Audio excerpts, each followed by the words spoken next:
Hi everyone, my name is Brittany from Brittany Loves Reading, and today I wanted to do a challenge video. Well, start a challenge video because I saw on BookTube, I think I saw Becca in the Books do this first, reading a page for every time you picked up your phone. And I thought that would be so fun. And instead of doing however many times I picked up my phone last week, because I had the flu and I didn't really pick it up that much, I went back, because your phone lets you go back in time, because I'm a sucker for punishment, and looked at how many times I picked up my phone on the last week of the Amazing Readathon.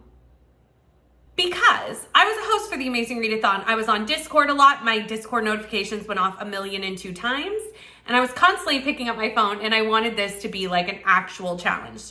I looked, and during that week, I picked up my phone 1,557 times. So that means in this vlog, I will need to read 1,557 pages. How many books is that? A lot. So this is going to be a pretty long challenge vlog, but I think it's going to be fun. I'm going to start off reading the B&K Book Club book for this month. I need to read this month anyway. It's Wrong Place, Wrong Time by Gillian McAllister. This is a time travel thriller. And I know it's a woman who basically is trying to go back in time and stop her son from committing a murder. That's really all I know about this book. I'm going to be starting this today on sprints. So I'm going to go start this and I will check in with you usually around the 50% mark, but it really depends on how far I get during sprints or if I have a chance to update you during the sprints. We'll see. But let's see how many books I need to read for me to read 1,557 pages. So we are currently on the last sprint on my channel for Wrong Place, Wrong Time for today, and I have officially hit the halfway point in the book. I am having a fabulous time with this book, an absolutely fabulous time. I'm obsessed. This is definitely giving me 5-star vibes, and I'm really enjoying my time with it. So in this book, we're following Jen. Jen's son is late for curfew one night in October. She's waiting for him to get home. He's 18. She's looking out the window and she sees him stab someone. He goes to prison, obviously. She goes home, finally falls asleep, and in the morning wakes up, and it is the day before this murder. And every day she's going back in time further, not necessarily one day at a time. There's times where she makes more significant jumps to see what led up to this happening in the hopes of stopping it and saving her son. The one thing I really loved about this book is I was nervous it was going to be like a Groundhog Day situation and we keep living the same day over and over. And we don't. We're living different days in the past, going further and further out from the murder day and seeing what things were happening in her family's life and in the people surrounding her family that led up to this. The one thing that really hit me about this book was it is kind of like going back in time and seeing the red flags that you missed with hindsight now in your perspective. And it's so interesting to see what Jen is discovering as she's going back in time. Because Jen is our main perspective and pretty much the only perspective that we follow, we do follow one other, but mostly this book is from Jen's perspective. We are discovering things as Jen discovers them and in very little bits throughout each day. We get a little bit of information here, there, and everywhere. We're going through it with Jen, trying to piece this all together. I'm really enjoying the way this book is written. It's a different way to write a story, and I haven't really read a thriller written this way before, and I'm having a fantastic time. I wanted to update you right away because I plan on continuing to read this throughout the evening because I could not imagine just putting this down. I'm having such a fun time. At this point, it's looking like 5 stars for me. Always, though, I'm gonna wait on a thriller to the end to make my final decision because the end of a thriller can really make or break it.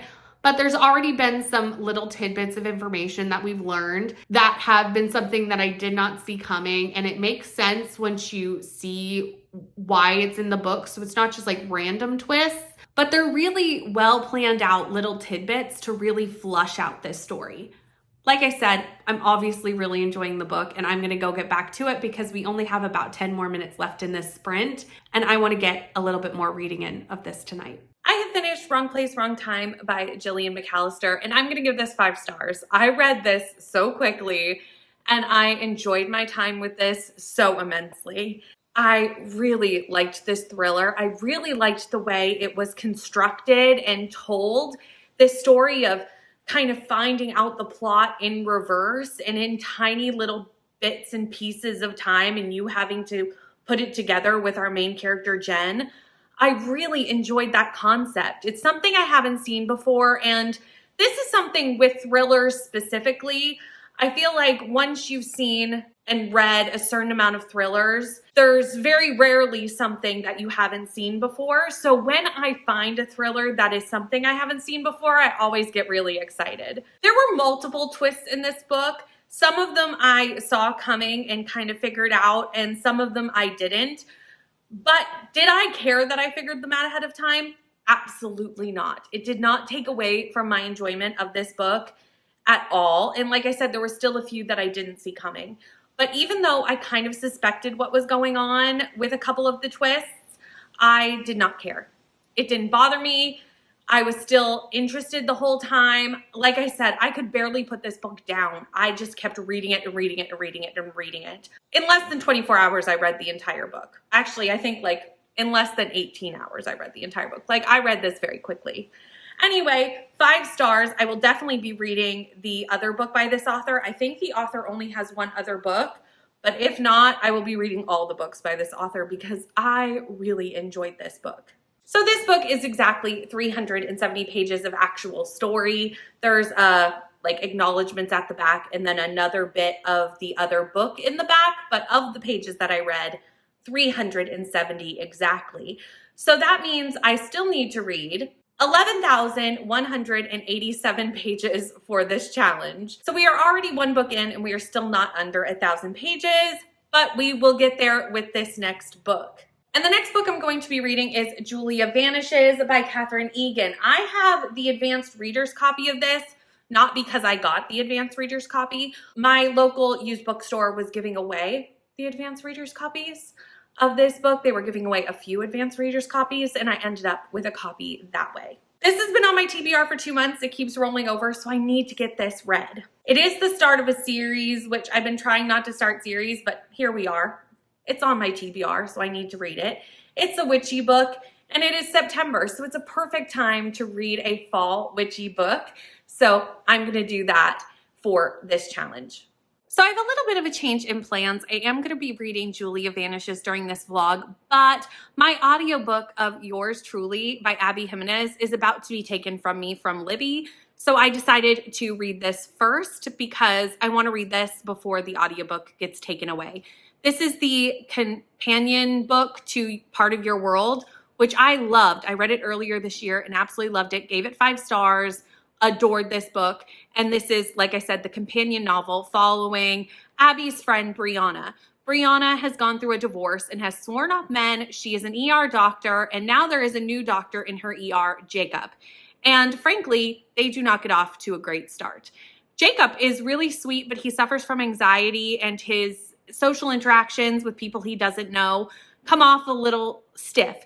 And Brianna takes that as him being rude once she finds out that it's anxiety. Obviously, she realizes she was the one in the wrong in this social situation and does apologize. And they start having a bit of a friendship. Jacob writes her an apology letter explaining that he has social anxiety and why he may have come off a little rude when really he was just very nervous. And they start a friendship.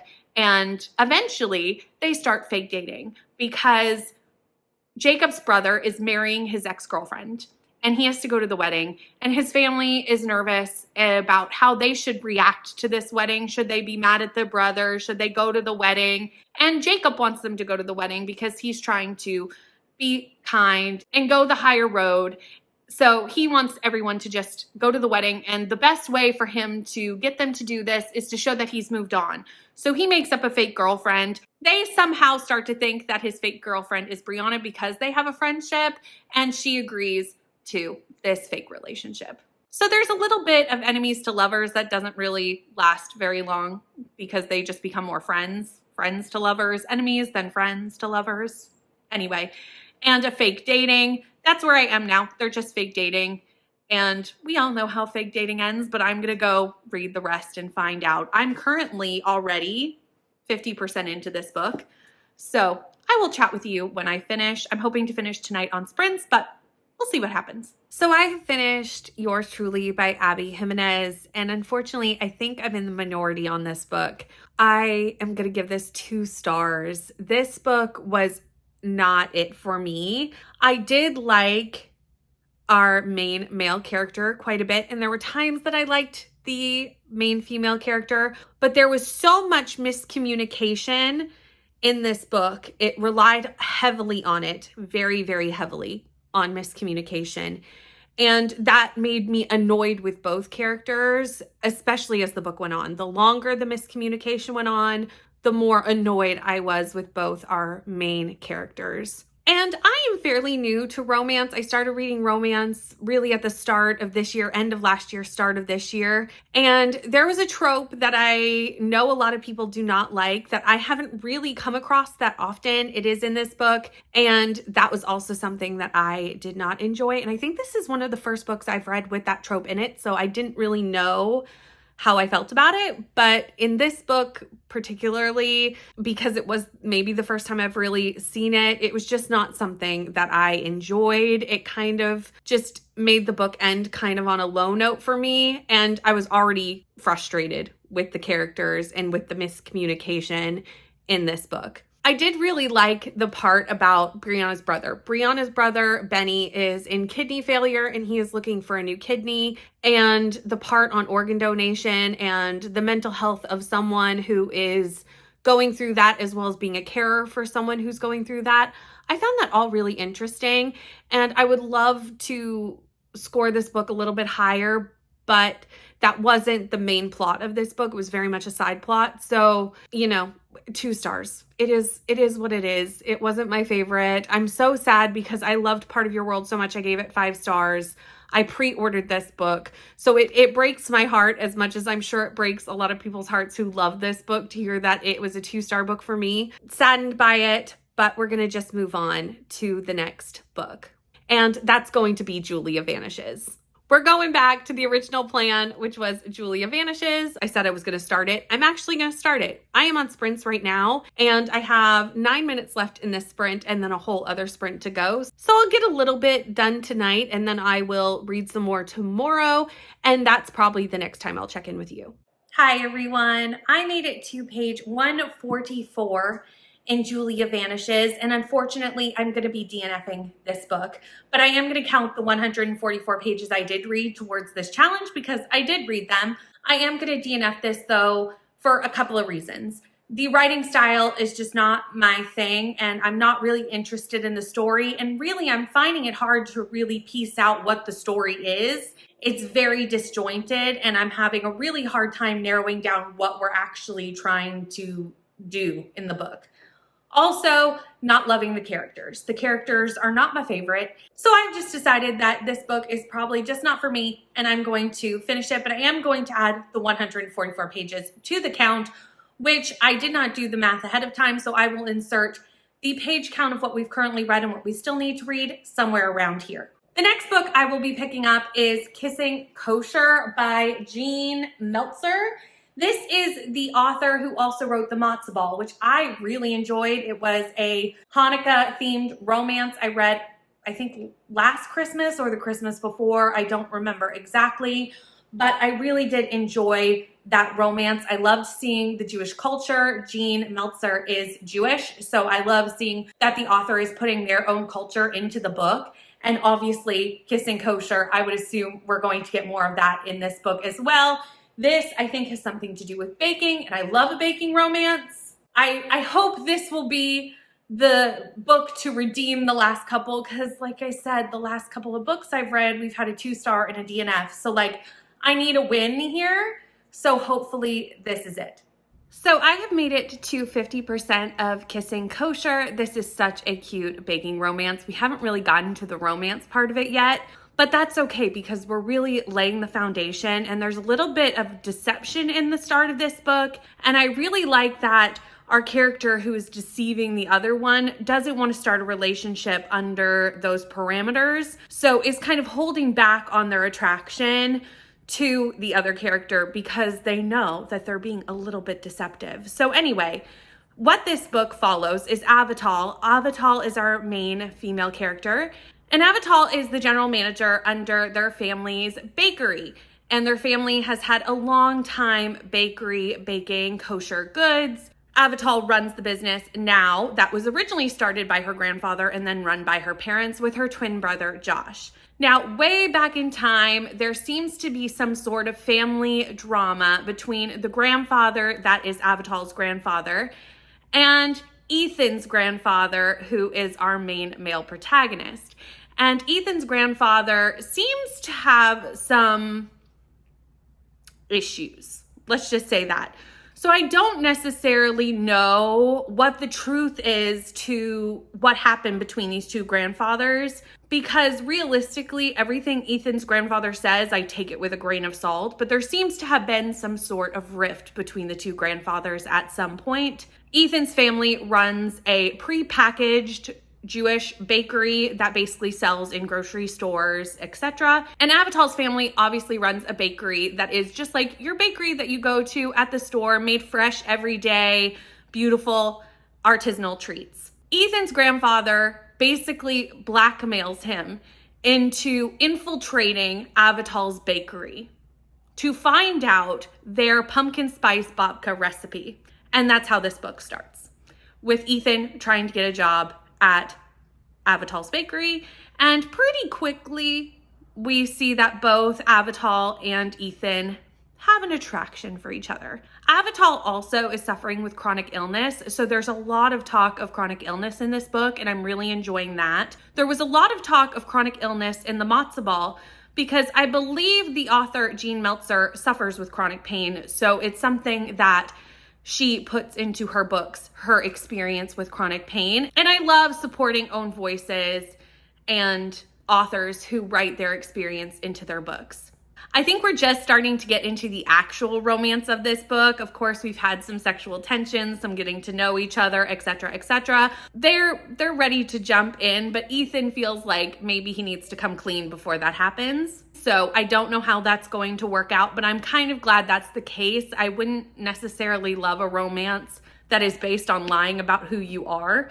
So I'm glad that Ethan feels like they can't really go forward until that happens. So hopefully he tells her soon and we start getting into the actual romance of this book. But so far, I'm having a great time with this and cannot wait to continue. So I finished Kissing Kosher by Jean Meltzer, and I'm going to give this 4 stars. I had a great time with this romance. This romance was really interesting. Its look into Jewish culture and also the food behind Jewish culture was so wonderful. And also the look into chronic pain, which I've come to expect from this author. I mentioned that before. Our main character, Avital, has a chronic pain condition that gives pelvic floor pain. And this is a big part of the book because obviously it does hinder the intimacy and the sexual component of her and Ethan's relationship. I loved seeing how Ethan was so supportive of Avital and also supportive of learning about her chronic pain condition and ways to support her, and really knowing that it wasn't about him, but it was about making her comfortable. And really, this book had a lovely romance. There is not really any smut in this book. It's not a smutty book, but the romance in this book is beautiful. Their connection is beautiful. And they have to overcome a lot of things like chronic pain, some family drama, because obviously there is this generational rift in their family that they also have to overcome. There's a lot that they are needing to work through as a couple. And the way they do it is just beautiful to watch. Obviously, not everything is easy. Not everything comes easy. But the communication in this book was really lovely. And really, it really was a romance. And the love they showed for each other in how they went forward in the different aspects of their relationship and the different difficulties they had to work through was really very special. And it's definitely what I loved the most about this book. I loved the characters. I loved the culture. The baking was wonderful. There's a bit of a found family aspect in here around Avital's bakery and the people they have working there. There's so many fantastic things about this book, and I definitely want to read more from this author. There's one book in the author's backlist that I have not read yet, and I definitely plan on reading that very soon because I've now enjoyed 2 out of 3 books the author has written.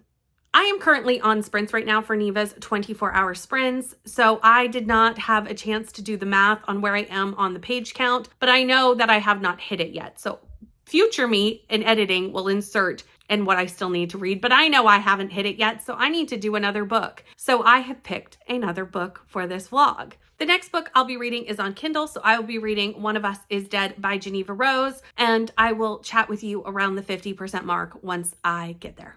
So I've reached the 50% point in One of Us is Dead by Geneva Rose, and at this point I somewhat know what's going on and somewhat don't. So there is a group of basically wealthy women. It really gives a Real Housewives vibe, big time. And also we follow the local hairdresser, Jenny, and her assistant, Keisha. That is where most of the book happens, is at this hair salon, but it does happen in other places like charity events, etc. And we see kind of the interpersonal relationships of these women, the drama. This book lends heavily to the drama between them and kind of the men they have around them and who's connected to whom and what's going on and who's cheating on whom and all sorts of stuff. In the very first chapter, we see Jenny, who is the hairstylist and kind of the person who oversees this group of women, really, talking to a detective because clearly someone has died. And the detective knows that realistically, the hairdresser knows all the deep, dark secrets because people come into her salon and just start talking. And also a lot of the drama happens in Jenny's salon. So we are seeing Jenny talking to this detective. We don't know who has died. We don't know what has led up to that. And we're kind of shunted back in time to see kind of what happens. Who dies? Why did they die? What led up to it? And all the drama. It's really all about the drama. Every once in a while we shoot to present day and see Jenny giving more and more information to the detective. At this point, I still do not know who has died or what has happened. But like I said, this book is full of the drama. If you want like a Real Housewives reality TV show situation, this book gives you all those vibes. At this point, I like the vibes, but I also don't know if it's enough plot for me in this book. I'm not quite sure at the 50% mark, so we'll see how I feel near the end. Today, I plan to get a lot of reading done because we are in a power outage, so really it's the only thing I can do. We had a hurricane coming up the coast this weekend, so I have no power and won't have power for, I think, about a day. Luckily, I do have a few like external battery things, so I can charge phones, charge all the important things, including my Kindle. So I'll be able to get some reading done this weekend, but that's pretty much it. So I should be able to get lots of reading done and finish this book fairly quickly. We'll see how it goes. So this morning I finished One of Us is Dead by Geneva Rose, and I'm gonna give this 3 stars. I think I mentioned in the last clip that I wasn't sure there was enough plot in this book, and all the plot was very much centered at the very end of the book. And really the whole first 75% of this book is just women drama. They're just fighting over who's going to be the chairwoman for this event. Past things that have said that we don't even really know what those past things are. It takes a long time for us to actually get to the meat and potatoes of this. And to be honest, it was somewhat interesting, the ending, but I don't know if it was worth waiting that long to get there. And really, there was no way for you as a reader to have figured out what was going on. There was really no breadcrumbs leading up to the moment of the reveal of what is happening. It really kind of came out of almost nowhere at the end. So unfortunately for me, this was just kind of middle of the road. I did enjoy the drama, but I would have liked to see the plot more filtered through the book and to have that little bit of connection with maybe some breadcrumbs leading us to where we were going, or just some more connecting bits to the story. I did enjoy the characters, but after a while, like I said, it was really just only drama. But if you like that Real Housewives feel to a book, which I typically do, I think you would enjoy this book and enjoy the vibes of this book, especially going in knowing that a lot of the plot's going to be at the end. If you knew that going into the book, I think you would enjoy this a bit more than maybe I did, because I was just waiting for it to get there. But that is the end of this challenge. I have finished my pages. I will put the math right here for you to see how I made it through all the pages that I needed to read to match the times I picked up my phone during the last week of Amazing Readathon. That was a lot of pages, but we ended up reading 4 full books and like a third of one book that we DNF'd. So we got there. We did it. We completed the challenge. If you have any suggestions for any other challenges that I can do, I would love to give them a try. So any ideas down in the description box below. But thank you so much for watching. Please like, comment, and subscribe, and I'll see you in the next one. Bye.